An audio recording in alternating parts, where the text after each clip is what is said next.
É possível saber quando Jesus vai voltar? No estudo de hoje, nós vamos começar a entender o que a Bíblia ensina sobre os sinais da volta de Jesus. É agora, no programa Escola Bíblica.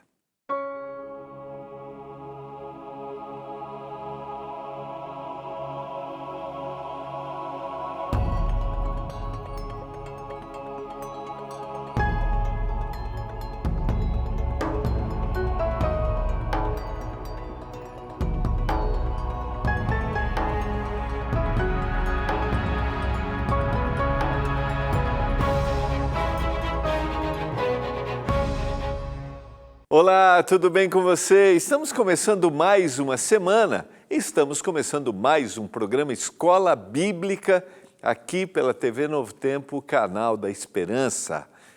Nós, nesse programa, estudamos os temas que são apresentados nas revistas Esperança que a TV Novo Tempo produz. E nesta temporada estamos estudando a revista Esperança Eu Creio, princípios religiosos, cristãos, grandes crenças do cristianismo. E eu quero te convidar a estudar junto comigo. Se você ainda não pediu sua revista Esperança, você pode pedir neste momento, só ligar para a gente. Nossa equipe está pronta para te atender. 0 Operadora 12 21 27 31 21. Eu acho que eu falei na semana passada, ou na semana retrasada, não lembro mais, que esses dias uma telespectadora falou assim: pastor, eu fico um pouco constrangido de pedir a revista Esperança, mesmo que o senhor diga que esse é um material que é distribuído gratuitamente, mas eu fico constrangido porque eu gosto muito da minha igreja, vai que vocês vão pedir para eu agora, como eu pedi a revista para eu ir para a igreja de vocês. Então, eu vou dizer para você que o nosso objetivo aqui na Novo Tempo, quando a gente produz uma revista Esperança, qualquer tema, nosso objetivo é compartilhar aquilo que a Bíblia nos apresenta. Seja um tema na área financeira, na área emocional, né? A gente quer agora vir aí a revista Mente Feliz, ou seja, numa área bíblica. Então, fique tranquilo, fique tranquila. Nosso objetivo é compartilhar aquilo que Jesus ensinou. Tá bom? Então, peça a sua revista. Você pode pedir pelo telefone, né, ligando, o 0 Operadora 12 21 27 31 21, ou você pode mandar mensagem para o WhatsApp, é o 12 9 82 44 44 49. Hoje nós vamos estudar, hoje e amanhã, o tema número 12. Estamos começando a lição número 12. Nós vamos estudar um pouquinho sobre os sinais da volta de Jesus. E depois no tema 13, sim, a volta de Jesus. Os sinais da volta de Jesus. Será que Jesus disse quando ele voltaria? Será que era esse o objetivo quando ele apresentou sinais? Vamos estudar juntos. Vamos orar para que o Senhor nos dê entendimento ao abrirmos a palavra. Muito obrigado, Senhor, porque a gente tem a oportunidade de estudar a Bíblia. E eu oro em nome de Jesus Cristo que o Senhor nos dê entendimento, compreensão, e que ao compartilhar aqui esta mensagem sobre os sinais da volta de Jesus, que isso traga para o coração de cada um de nós esperança, alegria, que a gente não tenha medo, que a gente não fique preocupado, que a gente faça avaliações sobre a vida, sobre as prioridades, sobre aquilo que é importante, mas que isso nos traga alegria. Eu clamo por isso, peço isso. Peço uma bênção por cada um dos nossos telespectadores, em nome de Jesus. Amém. Vamos lá? Quero convidar você a ter aí a sua Bíblia, acompanhar junto com a gente. Eu vou ler o que está em Lucas, o capítulo 21, e o texto, a mesma ideia, né? O mesmo texto que a gente diz, texto correlato, texto igual, vai estar em Mateus capítulo 24, e a gente vai ler alguns desses versos e a gente vai comparar esses versos agora, falando sobre esse tema, sinais da volta de Jesus. Eu não sei se você acredita na volta de Jesus ou não, não sei como você se sente quando fala sobre esse tema. Eu lembro quando eu era criança, falava sobre volta de Jesus, eu ficava angustiado, muito preocupado, né? Assim, primeiro, se estaria preparado para encontrar Jesus. Segundo, pessoas que eu amava, que eu sabia que estavam assim, que não buscavam a Jesus diretamente, né? Pelo menos assim, no meu olhar, ficava preocupado, poxa, essas pessoas não vão ser salvas. Então, eu não sei como você se sente quando você ouve sobre esse tema, mas eu quero te convidar a analisar junto comigo o que a Bíblia diz sobre o tema sinais da volta de Jesus. Tá bom? Eu acho que a gente vive numa situação, neste momento, né, mundial, se a gente analisar os sinais no âmbito social, político, físico, a gente tem claramente sinais de que a gente está vivendo uma situação difícil na Terra e o que vai vir pela frente. Eu gosto, diante dessas incertezas, preocupações, sempre ir para a Bíblia e a gente avaliar o que a Bíblia fala sobre o que virá. Vamos ler primeiro o que o Evangelho de Lucas nos diz, capítulo 21, versos 7 a 19. Jesus vai fazer uma descrição a respeito desse tema. Tanto no texto de Lucas quanto no texto de Mateus, a gente vai ver que os textos se misturam com sinais da destruição de Jerusalém, que aconteceu no ano 70, com os sinais da volta de Jesus. Então, o Senhor usa aquilo que aconteceria até o preparo, e a mensagem que eles deveriam apresentar aconteceria de forma imediata nos anos seguintes, mas também o Senhor quer levá-los ao seu retorno. Verso 7 e verso 8 do capítulo 21. Perguntaram-lhe, mestre, quando acontecerá isto?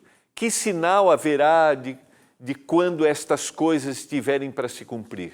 Respondeu ele, vede que não sejais enganados, porque muitos virão no meu nome dizendo, sou eu, e também chegou a hora, não os sigais. O Senhor está apresentando, se a gente fizer a leitura do seu contexto, o Senhor está, lá no verso 5, falavam alguns a respeito do templo, como estavam ordenadas as belas pedras e de dádivas. Então disse Jesus, vedes essas coisas, dias virão em que não ficará pedra sobre pedra que não seja derribada. Está se referindo à destruição do templo, que acontece na sequência, né, anos depois, mas o Senhor também está apresentando sinais a respeito dos últimos dias. E um desses sinais é, vede que vocês não sejam enganados, porque muitos virão no meu nome. Então, por que Jesus quer dar os sinais? Para que não haja engano. E muitos virão no seu nome dizendo que seriam o Cristo, chegou a hora. E o Senhor tem como objetivo principal a apresentar os sinais, não é dizer o dia em que virá. O dia e a hora não sabemos, o Senhor vai dizer isso. Mas o Senhor tem como objetivo principal fazer com que a gente se prepare em todos os momentos e, segundo, por este preparo, não sermos enganados. Então, o grande objetivo dos sinais da volta é o preparo. Como está a minha vida? Como eu estou levando a vida? O que é prioridade para mim? O que é importante para mim? Então, o Senhor quer que eu me prepare. E segundo, dentro desse preparo, que eu não seja enganado. E talvez a gente deva fazer essa pergunta agora. O que é prioridade para você? O que é mais importante na sua vida hoje? O que você coloca como é isso que eu desejo? E eu sempre falo sobre esse tema. Quando a gente fala sobre a volta de Jesus, os sinais da volta, a gente não quer dizer que, o Senhor não quer dizer, e eu também não quero dizer aqui que a gente não deva ter sonhos, não deva ter objetivos, que a gente não deva querer as coisas, e está tudo bem, você tem que ter sonhos e objetivos, mas o mais importante é que um dia eu desejo encontrar o Senhor. Nada deve substituir o meu preparo para a volta do Senhor Jesus. Construa família, tenha sonhos materiais, tenha sonhos acadêmicos. É isso mesmo, tenha sonhos, motive seus netos, seus filhos a estudarem, a desejarem as coisas, a quererem. Mas não esqueça, a maior motivação que eu devo dar no meu contexto familiar é que Jesus um dia vai voltar. Então, era esse o objetivo do Senhor, que vocês não sejam enganados, que vocês estejam atentos. Quando ouvirdes falar de guerras e revoluções, não vos assusteis. pois é necessário primeiro que aconteçam essas coisas. Mas o fim não será logo. Então lhes disse, versos 9 a 11, levantar-se-ão nação contra nação, reino contra reino, haverá grandes terremotos, haverá epidemias, haverá fome em vários lugares, coisas espantosas e também grandes sinais do céu. Aqui a gente tem uma lista. Agora pense, essa lista de coisas. Primeiro, que muitos viriam no nome do Senhor se apresentando. Fique atento a isso. Nação se levantará contra nação, reino contra reino, terremotos, epidemias, fomes, sinais no céu. Então, fiquem atentos. Esse ainda não é o fim, diz o texto. O fim não será logo, é como um processo. E os sinais têm esse objetivo de que, ao longo da história, nós nos preparemos para encontrar o Senhor Jesus. Enquanto vivemos aqui na terra, nós devemos fazer de tudo para aliviar a dor e o sofrimento das pessoas. Nós temos que fazer a diferença. O Senhor nos chama para sermos luz neste mundo, para levarmos esperança para as pessoas. Mas a grande mudança, a grande solução final para a história deste mundo chama-se volta de Jesus. É óbvio, eu tenho que desejar o melhor, onde eu estiver, em qualquer âmbito de ação nesse mundo, seja na minha comunidade religiosa, no meu trabalho, nas funções administrativas que eu tenho que fazer o melhor. Mas o que vai mudar este mundo chama-se volta de Jesus. E esses sinais vão preparando-nos para a gente lembrar. Ainda que o Senhor não deseja isso, sabe? Essas são escolhas humanas.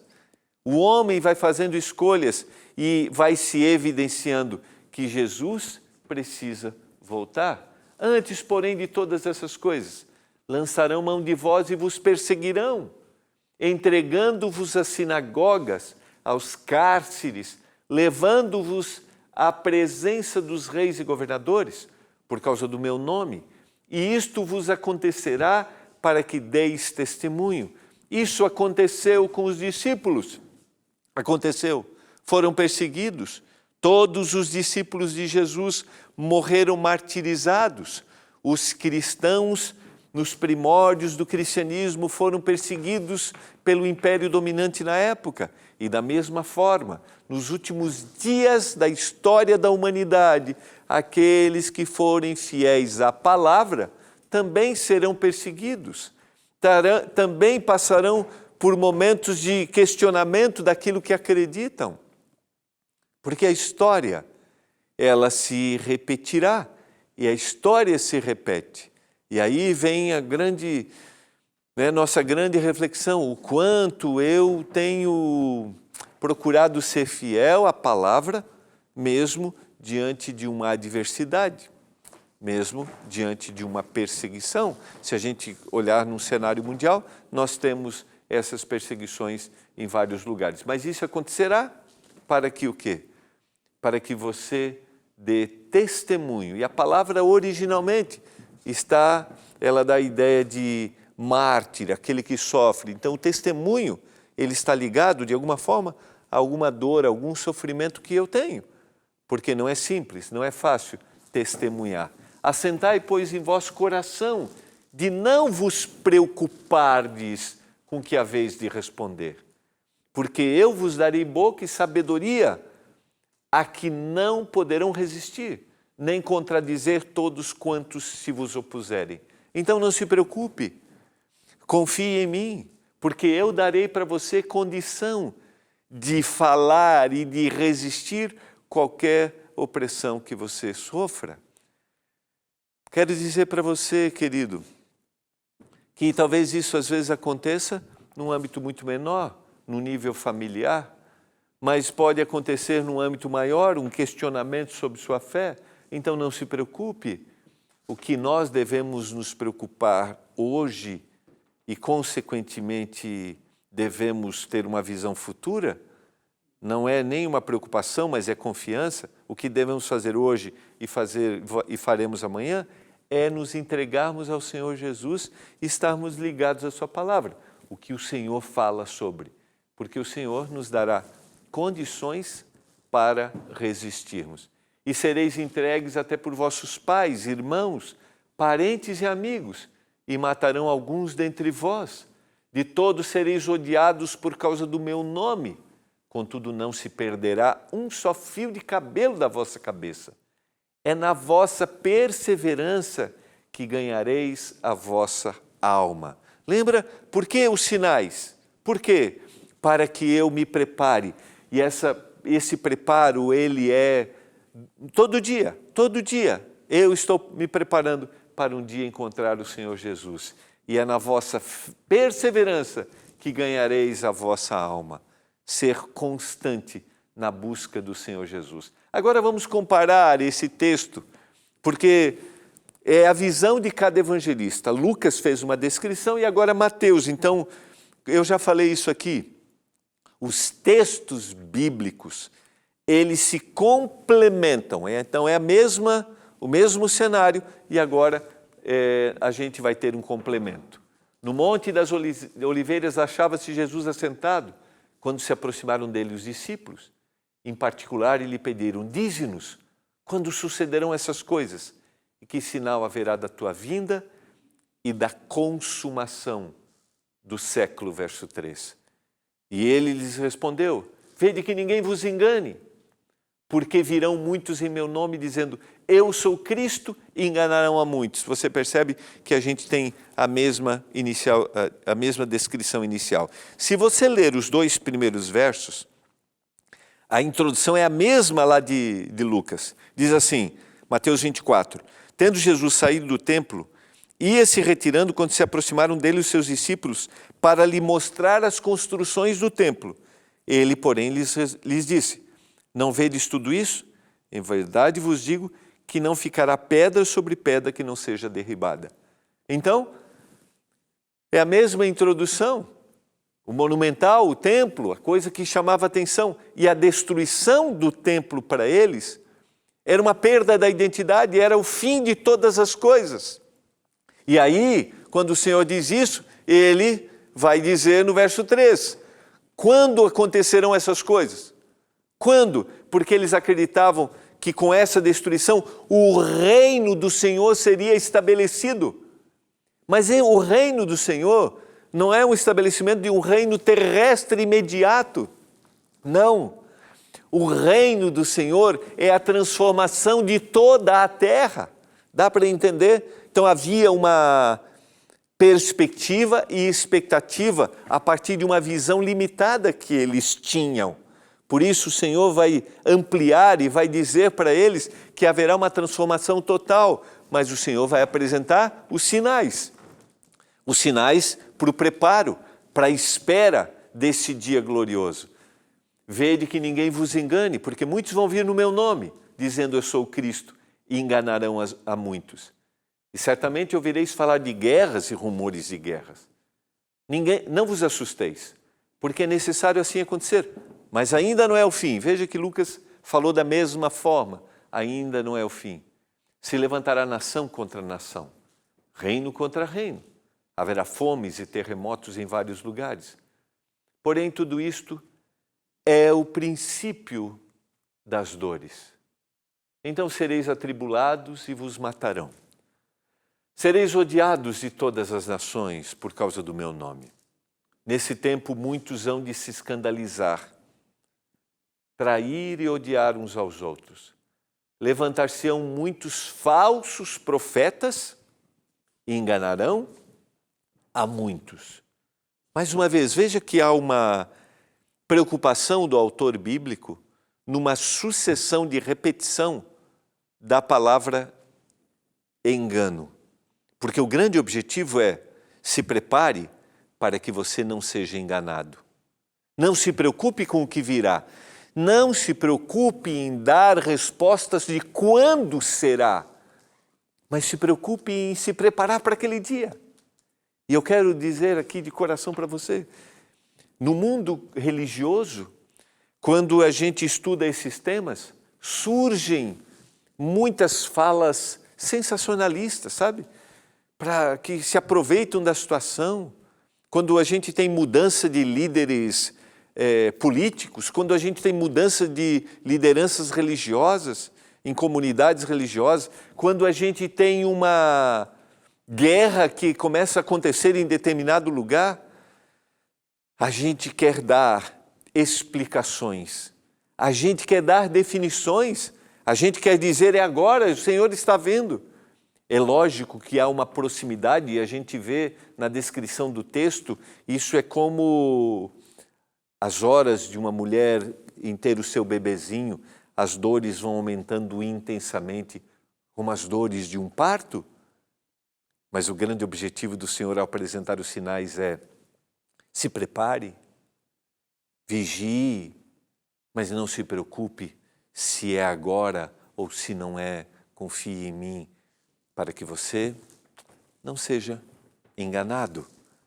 E será pregado esse evangelho do reino por todo o mundo, para testemunho a todas as nações, então virá o fim. Eu gosto sempre de considerar esse verso,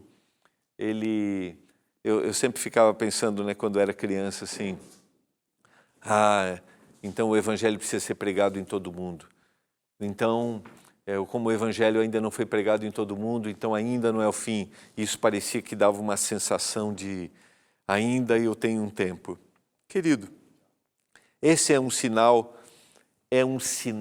para dizer que o Senhor está preocupado na salvação das pessoas e a mensagem deve alcançar todos os lugares. Não é um sinal para dizer, aconteceu agora, sabe, não é para marcar o dia em que Jesus vai voltar. Não, o Senhor não está preocupado com isso. Por isso que o Senhor os alertou daquilo que aconteceria. O Senhor os alertou das situações desafiadoras que eles passariam, e isso se aplica a nós, às situações que nós passaremos. E a gente tem sinais específicos na natureza, logo em seguida a tribulação daqueles dias, um período de extrema perseguição que a gente tem no período da Idade Média, o sol escurecerá, a lua não dará a sua claridade, as estrelas cairão do firmamento, e os poderes do céu serão abalados. Quando a gente vai para o texto bíblico e a gente faz uma análise aqui, a gente vê que o Senhor está dando sinais muito claros, e a gente tem aqui 1735, dia 1º de novembro de 1755, a gente tem o terremoto de Lisboa, a gente tem o dia escuro, 19 de maio de 1785, 1780, e a gente... está me lembrando aqui meu diretor, que essas informações estão na revista aqui também, tá? Então eu já aproveito, ó, deixa eu até abrir aqui, ó, você tem essas informações, tá aqui, ó, deixa eu virar para cá, ó, terremoto de Lisboa, 9 graus na escala Richter, ocorrido no dia 1º de maio de 1755, está aqui. Depois você tem outros sinais que ele vai colocar aqui. 13 de novembro de 1833, a chuva de centenas de milhares de meteoros. Vou mostrar aqui para você. Está na página 53 essas informações desses sinais físicos. Vou virar para cá para você. Aí o Andrews vai aproximar bem aqui, ó, a imagem para você dar uma olhadinha. Olha só, aqui. Deixa eu só mostrar aqui, ó. Está aqui. Nesta página aqui, você vai ter essas informações, tá bom? Então você pode pedir a sua revista, aqui estão os textos bíblicos que a gente está estudando e tem essas informações desses sinais físicos. Liga agora para a gente, 0 operadora 12 21 27 31 21. Obrigado, meu diretor, por lembrar aqui que essas informações estão na revista e é importante que você leia, que você pesquise, você pode pesquisar também e você vai encontrar, né? Em seguida, a tribulação daqueles dias, que é o período da Idade Média, aconteceriam esses sinais, o escurecimento do sol, a lua não daria sua claridade e as estrelas cairiam do firmamento e os poderes dos céus seriam abalados. Então aparecerá no céu o sinal do Filho do Homem. Todos os povos da terra se lamentarão e verão o Filho do Homem vindo sobre as nuvens do céu, com poder e grande glória. Vejam que o Senhor está preocupado em apresentar uma sucessão de sinais para que houvesse o preparo. Ele enviará os seus anjos com grande clangor de trombeta, os quais reunirão os seus escolhidos, os 4 ventos, de uma a outra extremidade dos céus. O Senhor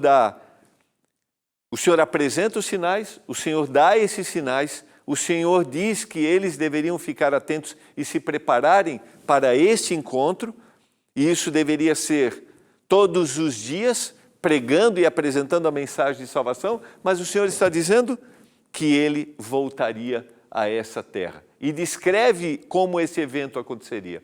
Aprendei, pois, diz o texto, a parábola da figueira, quando já os seus ramos se renovam e as folhas brotam. Sabeis que está próximo o verão, assim também vós, quando virdes todas estas coisas, sabeis que está próximo, que está às portas. Em verdade vos digo que não passará essa geração sem que tudo isso aconteça. Passará o céu e a terra, porém as minhas palavras não passarão.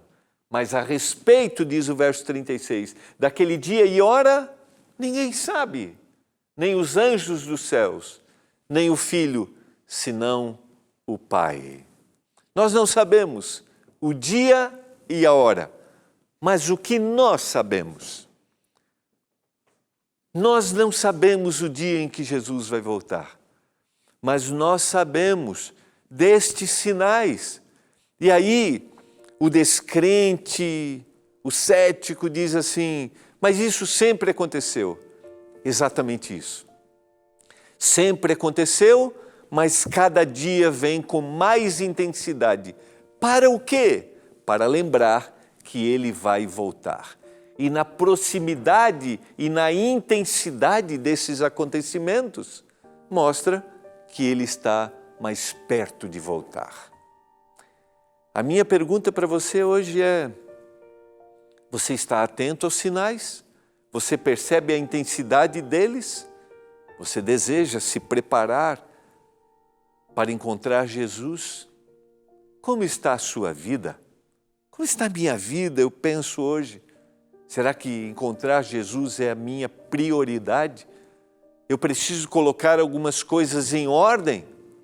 Eu preciso repensar em algumas coisas? Preciso abandonar outras? Eu te convido a fazer isso nesse momento. Sabe por quê? Porque Jesus está perto de voltar. Eu não sei o dia e a hora, mas eu sei que os sinais estão cada vez mais intensos. Eu quero orar nesse momento por isso, pelo nosso preparo. E amanhã eu vou conversar um pouquinho mais sobre esse tema com você, tá bom? Vamos orar por isso. Pai do céu, nós não sabemos o dia e a hora que o Senhor virá, mas o Senhor nos orientou a nos prepararmos, a estarmos preparados todos os dias, porque o Senhor virá e não vai tardar. Que a gente esteja preparado neste momento. Eu clamo em nome de Jesus. Amém.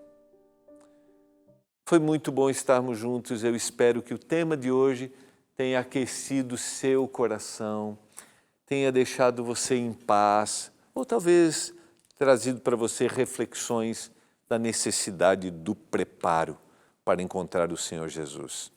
Vamos refletir nisso? Vamos nos preparar para um dia vivermos a eternidade juntos? A gente se encontra amanhã. Um abraço.